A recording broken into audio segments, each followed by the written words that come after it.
आज संध्यारे बलांगीर शैलेश्री पैलेस ठारे बीजेडीर मिश्रण पर्व अनुष्ठित होता। बलांगीर पूर्वतन सांसद तथा वर्तमान बलांगीर बीजेडी विधायक प्रार्थी कलिकेश नारायण सिंहदेव और पूर्वतन मंत्री तथा पूर्वतन बलांगीर विधायक अनंग उदय सिंहदेव उपस्थित जिला वकील संघर सभापति अमरेश त्रिपाठी और संपादक प्रमोद बहिदार निजर शताधिक समर्थक वकील मानक धरी बीजेडी सामिल होते।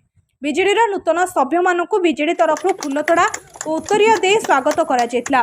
बीजेडी आदर्श और माननीय मुख्यमंत्री नूतन ओडिशा गठन विजन को समर्थन जणाई जिला वकील संघर शुभ्रांशु बगर्ती, दयनी त्रिपाठी, शंभु मिश्र, फाल्गुनी बारिक, सुप्रमा बहिदार, रजत बेच, आशीष मेहर प्रमुख बीजेडी रे योगदान करथिबा कहिथिले।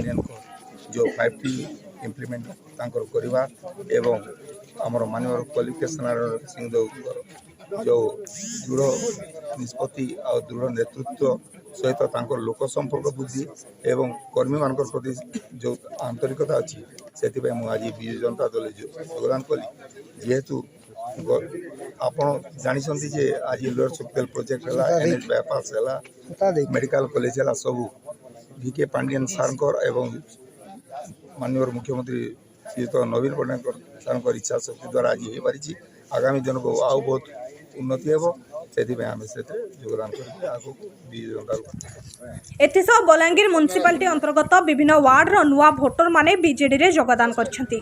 ई समस्त योगदान आगामी दिन में बीजेडी संगठन को सुदृढ़ करिबो बोली आशा रखा जायछि। आज मिश्रण पर्व में बीजेडी बहु सदस्य, सक्रिय कर्मी, वकील माने उपस्थित थे।